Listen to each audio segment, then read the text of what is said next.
is out, and from what we saw, everyone is into this. Personally, I'm excited that the education system is changing and our curriculum. I'm a teacher by profession.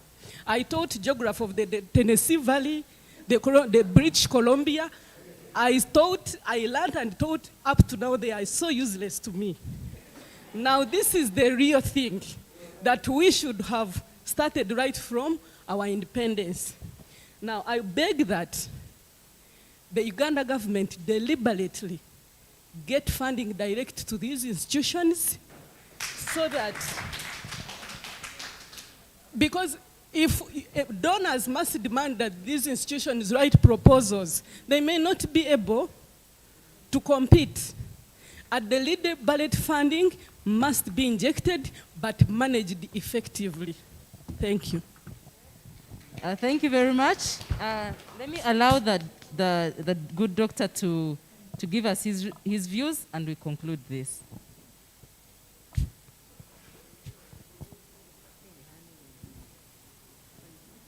Okay. Thank you very much. I really enjoyed the debate here and the conversation in here, and I actually also agree with you that if Uganda is to move forward, then government must inject money into Tvet and also deliberately move towards that, because I was very, very disappointed some years back when the government chose to change Chambogo into a university, change Bustema into a university, and I was wondering why that was happening. So I also believe that if we are to really move forward, we need to inject more money into this and deliberately stop creating more universities and just create more of the technical TVETs. I am in agreement with you. I am also a teacher, and I believe in though educational technology teacher, but somebody was asking about engineering faculty at our university. Every faculty taught using blended learning. Even in medical, veterinary medicine, engineering. Yeah, what they did was, during that staggered time, when the government opened up institutions, we called them for 1 month.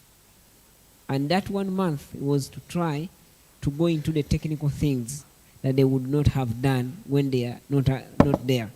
But the other things that didn't require technical, then that one was done on the learning management system. So when they came for 1 month, they tried to make sure they do that. But I can assure you, they also ran exams using, and there are nice guys there in that faculty, and also advised us at the institute, because they got to find out so many things in how to run quizzes in a much better way and things like that. So the whole thing is about blending. When you blend, you contextualize your problem and try to work with it. It might look like, there might be someone here just wondering, how am I really going to teach my practical? Because sometimes people are thinking about having students with them, because they are used to this mentality of the traditional teacher, where I have to be there and I impart knowledge into an empty vessel, and then the empty vessel just receives something like that. But when you design your course very well using online, and you blend it with the practical, and also sometimes we have garages.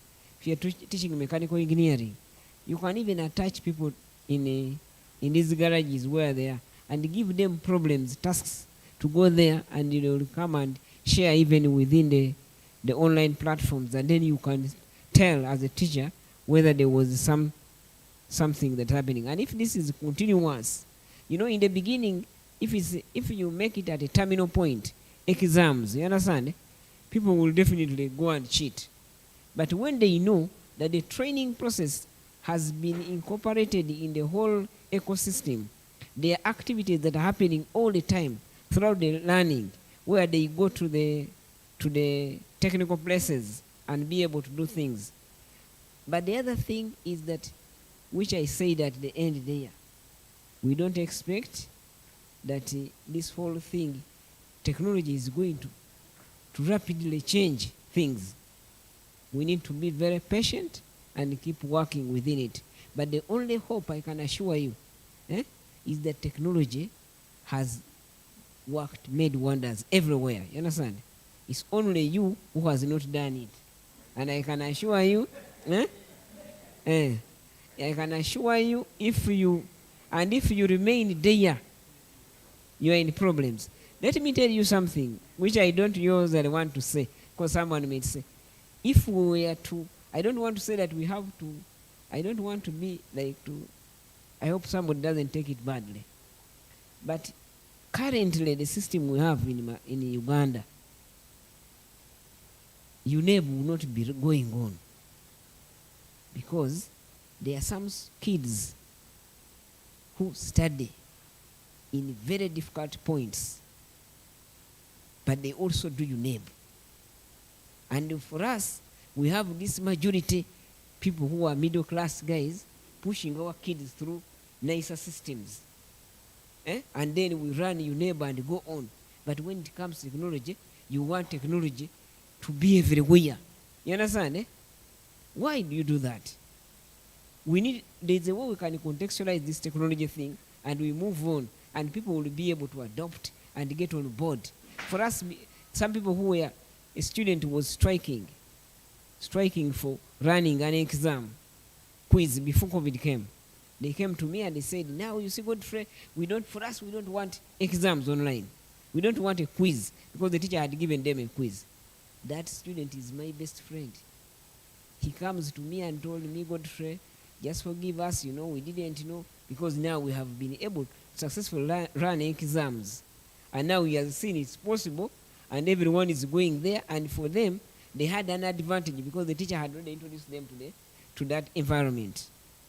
So we should think about how do we move into that direction. You don't have to insist. You have to try to see, how do I learn? And as leaders of institutions, how do I train my staff to be what?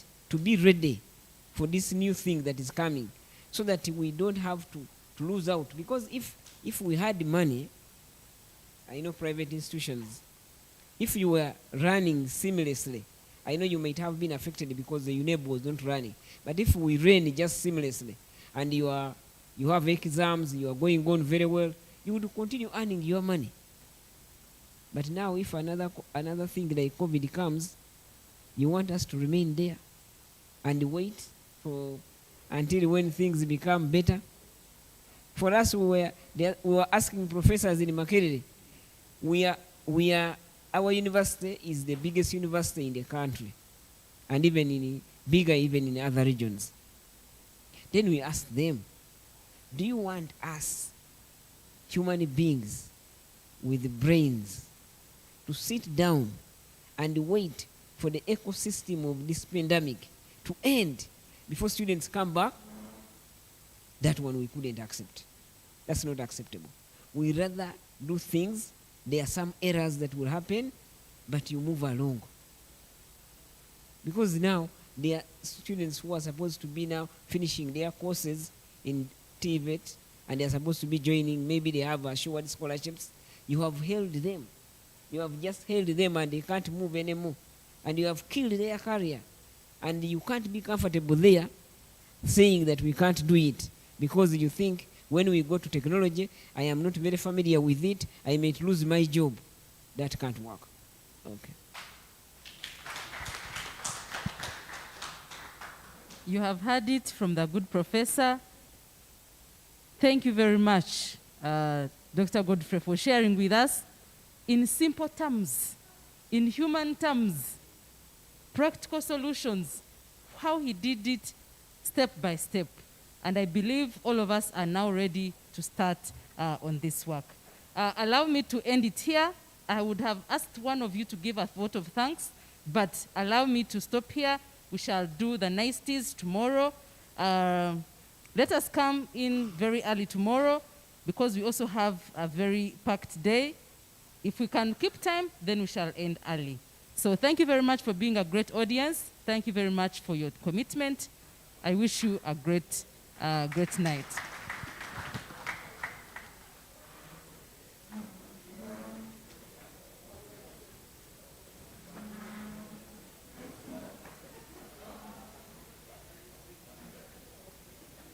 Members, there is evening tea.